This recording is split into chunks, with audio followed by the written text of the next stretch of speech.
So I would try to get the freshest water. The worst water you can buy is from the bottles, because those bottles are not regulated for what they contain. And many people, many people have done studies that show that, number one, there's a lot of microbes in that bottled water because they're exempt from the standards that everyday, municipal water has to have. There's also stuff with the microplastics in those bottles. Yeah. And there's a big problem of people exploiting and saying that it's bottled water when what they're actually doing is just reverse osmosis. And reverse osmosis has been found to be one of the worst things for the biological system. So some guy, I think he actually got into trouble for this.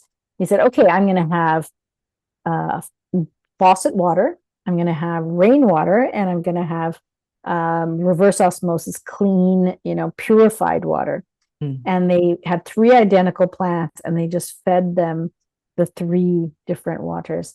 And they found that the one that got the reverse osmosis water died like very quickly, because reverse osmosis water is not really good for the system. So I found this when I was at BHU. Someone decided to put a reverse osmosis, huge water tower, and they made it into a whole thing. They spent crores of rupees to put this together.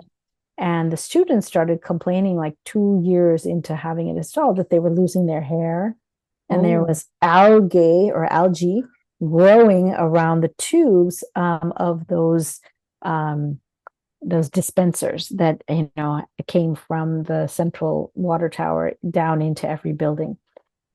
And nobody knew, what to do. But my friend was the chief engineer, and actually was a specialist of water and water management. And because it's Benaras, it was the Ganga as well.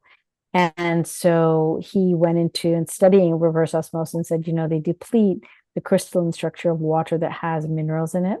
So it's actually the worst water that you can have. And that's why the algae are growing. And that's why people are losing their hair and they're not as healthy. They feel listless. Plus, bottled water actually has an acidic pH. So it actually makes you thirstier. So when you have now alkaline water, which has a pH that is a little bit more than 7, then it's actually a little bit better for you because it's alkaline. But there's a lot that we can say about water.